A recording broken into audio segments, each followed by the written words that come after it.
আরজিকর হাসপাতালে নৃশংস ঘটনায় দোষীদের দৃষ্টান্তমূলক শাস্তির দাবিতে সারা রাজ্য জুড়ে চলছে প্রতিবাদ মিছিল, বিক্ষোভ কর্মসূচি। আজ 27শে আগস্ট ছাত্র সমাজের ডাকে আরজিকর কাণ্ডে দোষীদের শাস্তির দাবি রয়েছে বিভিন্ন নবান্ন অভিযান কর্মসূচিতে। সেই কর্মসূচিতে জেলায় জেলায় থেকে প্রচুর সাধারণ মানুষকে দেখা যাচ্ছে কলকাতায়। সেই রকমই ছবি ধরা পড়ল এবার বর্তমান হাওড়া মেন লাইন শাখার মেমারি স্টেশনে। প্রচুর মানুষ এই কর্মসূচিতে যোগ দিতে গেলেও কার্যত বোঝার উপায় নেই। তবে দু একজনের হাতে রয়েছে জাতীয় পতাকা। তাদের দাবি, আরজিকরে যে নিন্দনীয় ঘটনা ঘটেছে তারই বিচার চাই। দেখুন বিস্তারিত।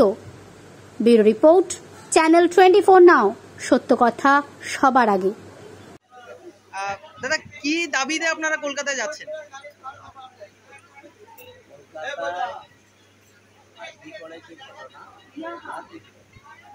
তার প্রতিবাদ করতে কি চাইছেন আপনারা? কোন জায়গা থেকে যাচ্ছেন আজকে? কোন জায়গা থেকে যাচ্ছেন কলকাতার উদ্দেশ্যে? কতজন যাচ্ছেন? যাতে আপনার এই যে যে নিন্দনীয় ঘটনা ঘটেছে তার যাতে উপযুক্ত শাস্তি হয়, এই দাবিতেই আপনারা যাচ্ছেন।